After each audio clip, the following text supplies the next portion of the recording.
Hi friends, Rashmi recipe ಚಾನಲ್ಗೆ ಸ್ವಾಗತ. ಇವತ್ತು ನಾನು ಚಪಾತಿ ಜೊತೆ ನೆಂಚ್ಕೊಳ್ಳೋಕ್ಕೆ ಟೊಮೊಟೊ ಗೊಜ್ಜನ್ನು ಮಾಡ್ತಾಯಿದ್ದೀನಿ. ಅರ್ಧ ಈರುಳ್ಳಿ, ಸ್ವಲ್ಪ ಕೊತ್ತಂಬರಿ ಸೊಪ್ಪು, ಕರಿಬೇವು ಸೊಪ್ಪು ಮತ್ತು ಸಾಸಿವೆ, ತುರಿದು ಇಟ್ಕೊಂಡಿರೋ ಇದು ಕಾಯಿ, ಉಪ್ಪು, ಇದು ಬೇಳೆ ಸಾಂಬಾರು ಪುಡಿ, ಒಂದು 4-5 ಟೊಮೊಟೊ ಹಣ್ಣು, ನೆನೆಸಿಟ್ಕೊಂಡಿರುವಂತಹ ಕಡಲೆಬೇಳೆ ಸ್ವಲ್ಪ. ಈಗ ಮಾಡೋದು ಹೇಗೆ ಅಂತ ತೋರಿಸ್ತೀನಿ.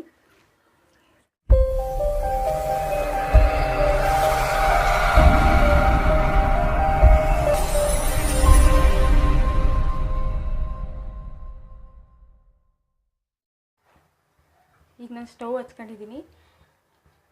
2-3 ಟೇಬಲ್ ಸ್ಪೂನು ಎಣ್ಣೆ ಹಾಕೋತಾ ಇದ್ದೀನಿ.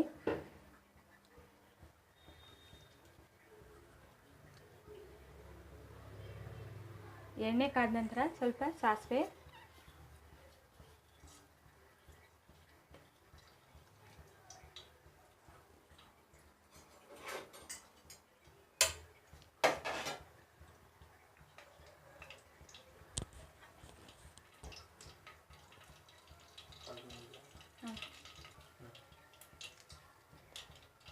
ಸಾಸಿವೆ ಸಿಡಿದ ನಂತರ ಕರಿಬೇವಿನ ಸೊಪ್ಪು, ಈರುಳ್ಳಿ,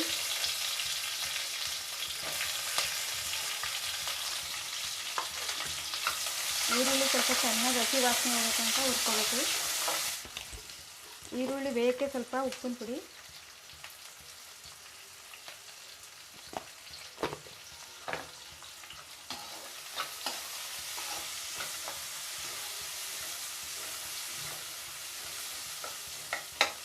ಇದು ಹಸಿ ವಾಸನೆ ಚೆನ್ನಾಗಿ ಹೋಗಿ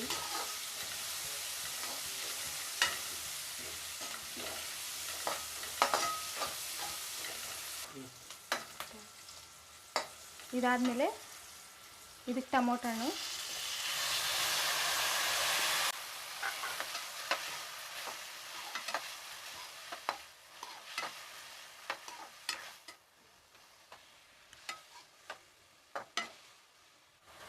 ಈ ಟೊಮೊಟೊ ಹಣ್ಣೆಲ್ಲ ರಸ ಬಿಡ್ಕೊತೈತೆ. ಈ ಟೈಮಲ್ಲಿ ನಾವು ಕಡಲೆಬೇಳೆ ಹಾಕೊಳ್ಳೋಣ.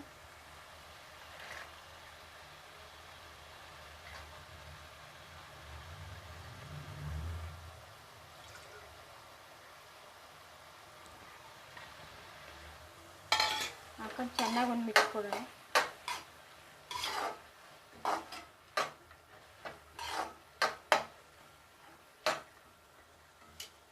ಇದಾದಮೇಲೆ ಸ್ವಲ್ಪ ಕಾಯಿ ತುರಿ, ಹಾಗೆ ಕೊತ್ತಂಬರಿ ಸೊಪ್ಪು ಎಲ್ಲ ಈಗಲೇ ಹಾಕೊಂಡು ಚೆನ್ನಾಗಿ ಹುರ್ಕೊಳ್ಳೋಣ.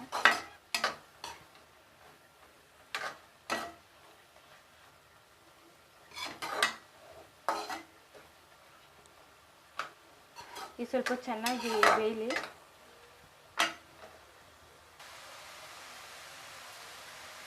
ಈಗ ಇದು ಚೆನ್ನಾಗಿ ಬೆಂದೈತೆ. ಈ ಟೇಬಲ್ ಸ್ಪೂನಿಂದ ದೊಡ್ಡದಿದು ಒಂದೂವರೆ ಚಮಚ ಹಾಕೊಂಡಿದ್ದೀನಿ ನಾನು ಖಾರದ ಪುಡಿನ. ನಿಮ್ಮ ಖಾರಕ್ಕೆ ತಕ್ಕನಾಗ ಹಾಕೊಳ್ಳಿ.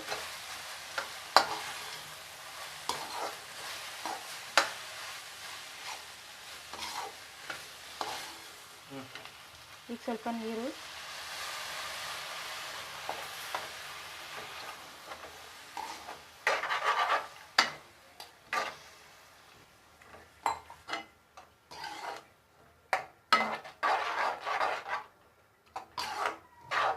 ಸ್ವಲ್ಪ ಖಾರದ್ದು ಸ್ಮೆಲ್ಲೆಲ್ಲ ಹೋಗಬೇಕು.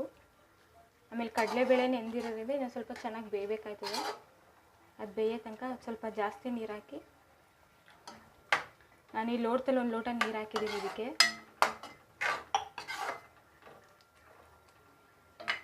ನಾನು ಈರುಳ್ಳಿ ಬೇಯಕ್ಕೆ ಮಾತ್ರ ಸ್ವಲ್ಪ ಉಪ್ಪು ಹಾಕಿರೋದು. ಈಗ ಸ್ವಲ್ಪ ಹಾಕೋತಾ ಇದ್ದೀನಿ, ಸಾಕು ಅನಿಸುತ್ತೆ. ಆಮೇಲೆ ನೋಡಬೇಕಾದ್ರೆ ಹಾಕೋಣ. ಈಗ ಇದೊಂದು 5-10 ನಿಮಿಷ ಚೆನ್ನಾಗಿ ಬೇಯಬೇಕು.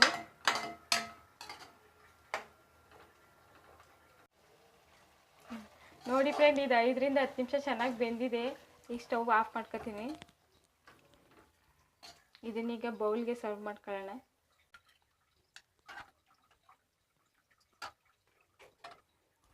ಮೇಲೆ ಸ್ವಲ್ಪ ಕೊತ್ತಂಬರಿ ಸೊಪ್ಪು. ಈ ಚಪಾತಿ ಜೊತೆ ತಿನ್ನೋಕ್ಕೆ ತುಂಬಾ ಚೆನ್ನಾಗಿರುತ್ತೆ.